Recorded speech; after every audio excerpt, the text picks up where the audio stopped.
Cerita novel Perintah Kaisar Naga bab selanjutnya. Ojo lali subrek, like and comment ya, yuk gasken. Bab 3789-3791. Rekan Tao, saya datang ke sini untuk menyampaikan permintaan maaf saya kepada Anda, dan juga untuk bekerja sama dengan Anda. Tampaknya Anda memasuki kutub terlebih dahulu dan lebih mengenal tempat ini daripada kami. Master Sekte Luo berkata kepada Chen Ping dengan sangat sopan. Bekerja sama denganku. Chen Ping tertegun. Dia tidak menyangka pemimpin Sekte Luo akan membuat permintaan seperti itu. Chen Ping memandang orang lain di belakang Master Sekte Luo, terutama Haidafu, tapi tidak menjawab. Orang-orang ini memiliki dendam terhadap diri mereka sendiri. Bagaimana Chen Ping bisa bekerja sama? Haidafu dan yang lainnya sedikit terkejut saat mendengar bahwa Master Sekte Luo ingin bekerja sama dengan Chen Ping. Kemudian mereka bertukar pandang, siap menyerang pemimpin Sekte Luo dan Chen Ping kapan saja. Tuan Chen, ada apa? Saat ini, Binglu keluar bersama banyak orang suci. Melihat kemunculan tiba-tiba orang suci itu, Haidafu dan yang lainnya langsung waspada, rencana untuk mengambil tindakan terhenti lagi. Pemimpin Sekte Luo memandang Binglu dan yang lainnya. Mereka semua berada di alam kesengsaraan tingkat 6. Tak satu pun dari mereka yang lemah. Dia tidak bisa tidak terkejut. Meskipun kekuatan 5 sekte besar bagus, kekuatan murid mereka tidak terlalu tinggi. Dan semuanya tidak merata, di antara ratusan murid dari 5 sekte besar, yang terkuat berada di alam kesengsaraan tingkat 6, dan hanya ada sedikit. Di belakang Chen Ping, lebih dari 10 wanita dari alam kesengsaraan tingkat 6 tiba-tiba muncul, yang mengejutkan semua orang di 5 sekte besar. Melihat kostum seragam para orang suci ini, terlihat jelas bahwa mereka berasal dari sekte yang sama. Jika suatu sekte memiliki kekuatan seperti itu, Anda dapat membayangkan betapa menakutkannya sekte tersebut. Inilah mengapa Haidafu dan yang lainnya segera membatalkan rencana mereka untuk mengambil tindakan ketika mereka melihat Binglu dan yang lainnya.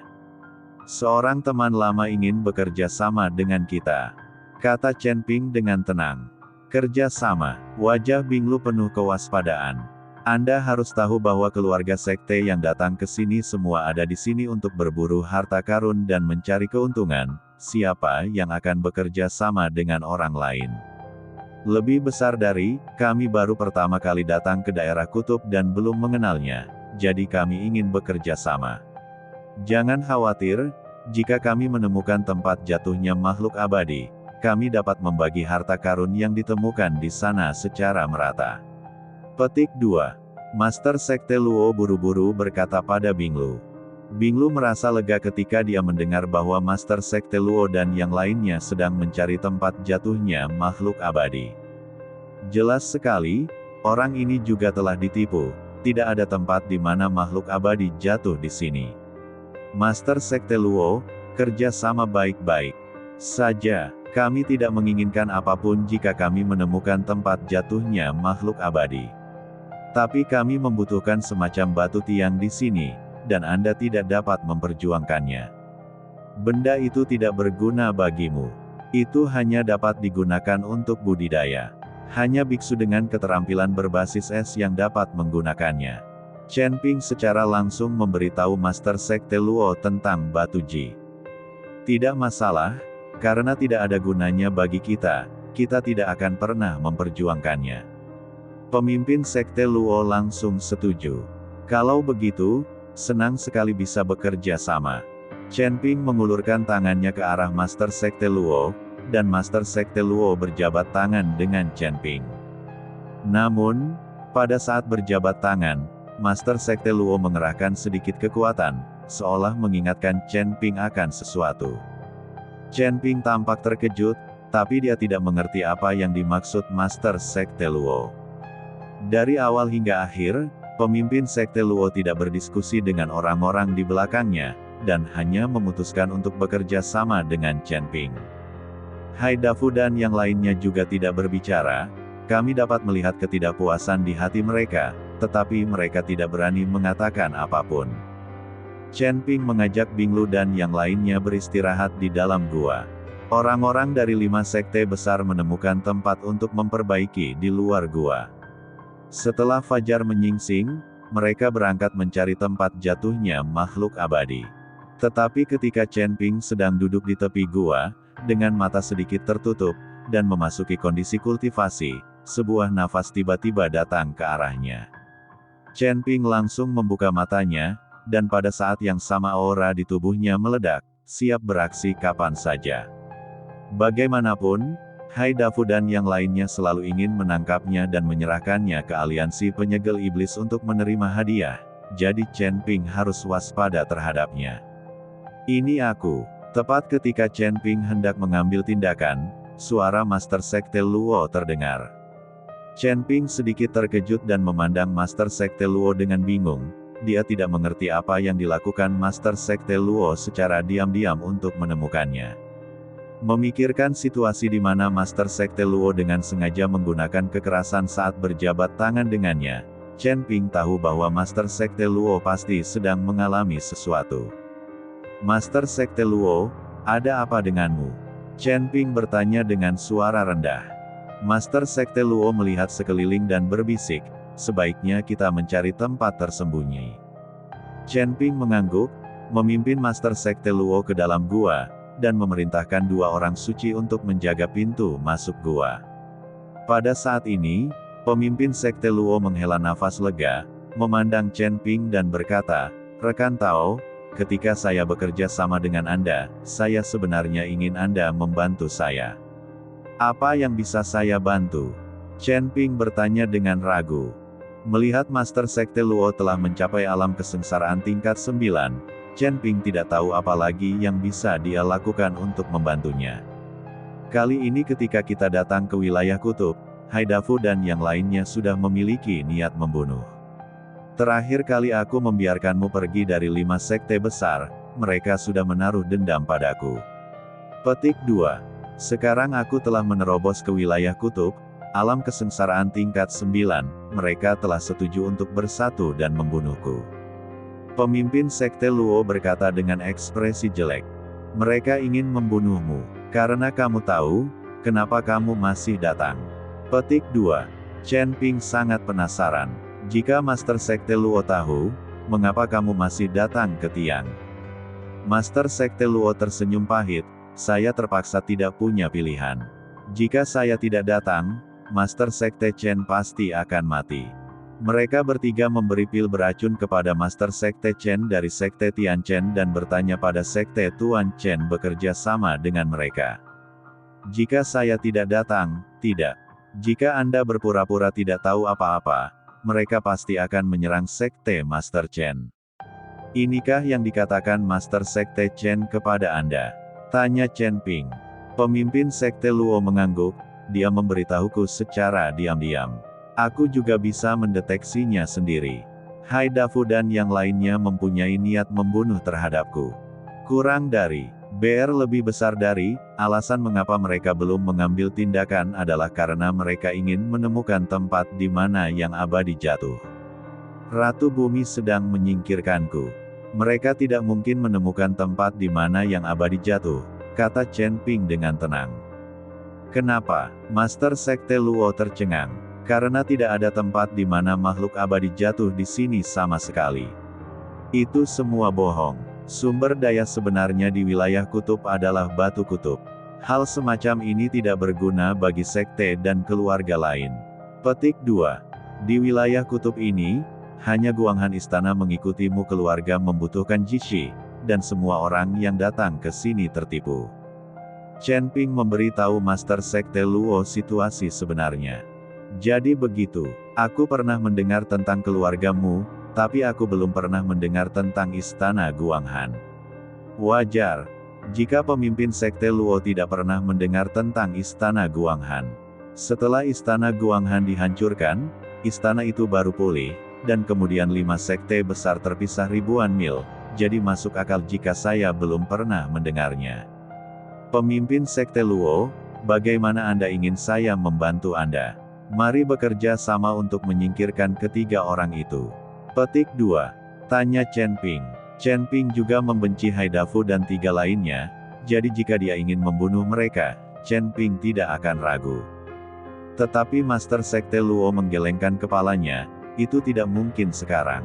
Kita perlu mencari peluang. Ada banyak murid di bawah sekte mereka. Jika kita benar-benar mengambil tindakan, mereka pasti akan saling membunuh. Ini akan sangat menyedihkan. Saya ingin mencari kesempatan untuk menyingkirkan ketiga orang ini.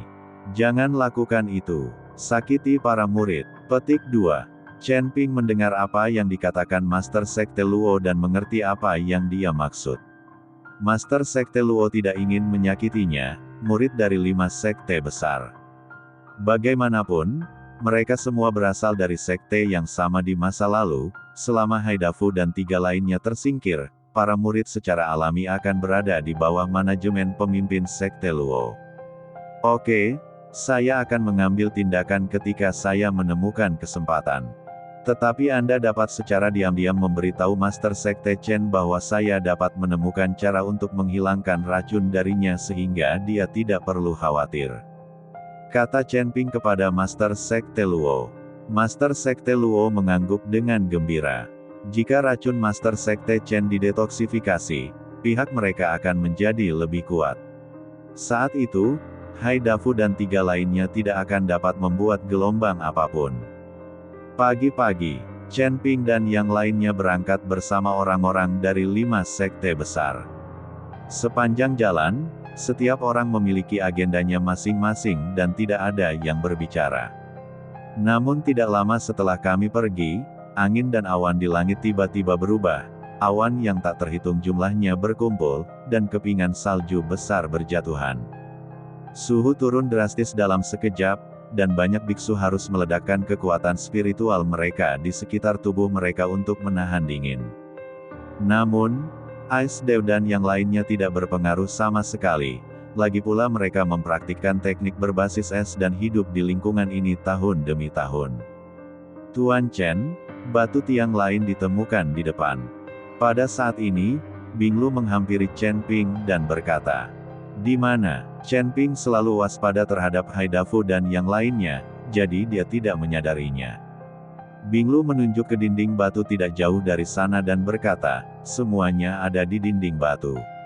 Sepertinya ada ratusan. Chen Ping melihat dan menemukan bahwa di satu sisi dinding batu, ratusan batu tiang bertatahkan. Di atas, dulu batu tiang ditemukan di dalam tanah, namun kali ini sebenarnya ada batu tiang di dinding batu yang tertanam di gunung. Hal ini membuat Chen Ping sangat aneh dan tidak bisa menahan diri untuk berhenti. "Mengapa kamu tidak pergi?" Sekte Master Luo bertanya. "Ada batu tiang di depan." Chen Ping menunjuk. "Ternyata seperti inilah Jistone. Kirimkan saja seseorang untuk menurunkannya," kata pemimpin Sekte Luo. Chen Ping tidak bergerak. Dia melihat ke batu yang ekstrim dan merasakan bahaya di dalam hatinya.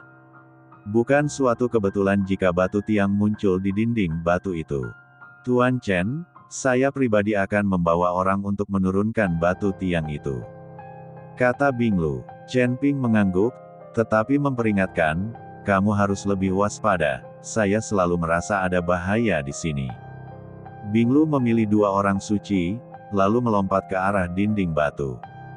Karena adanya medan magnet di sini, Binglu dan yang lainnya tidak bisa melompat terlalu tinggi. Mereka hanya bisa menggunakan kakinya untuk melompat ke atas lagi dengan bantuan dinding batu. Tepat ketika Binglu dan yang lainnya hendak mendekati batu itu, sekumpulan serangga beracun berwarna hitam tiba-tiba terbang keluar dari dinding batu. Belum ada yang mengetahui bagaimana serangga beracun ini terbang keluar dari dinding batu. Hati-hati.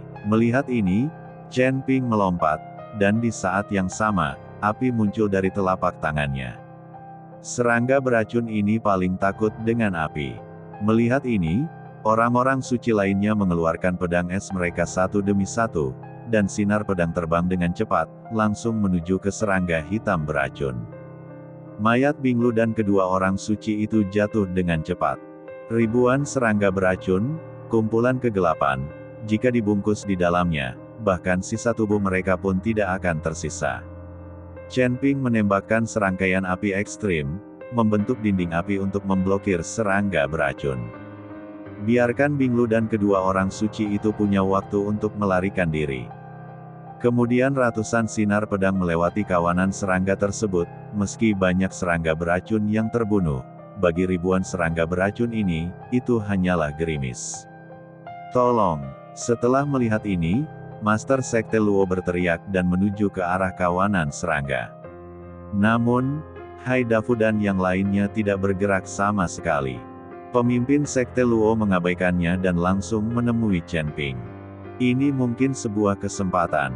Pemimpin Sekte Luo berbisik di telinga Chen Ping. Chen Ping langsung memahaminya, dan kemudian tubuhnya jatuh dengan cepat. Serangga beracun itu mengerumuni Chen Ping.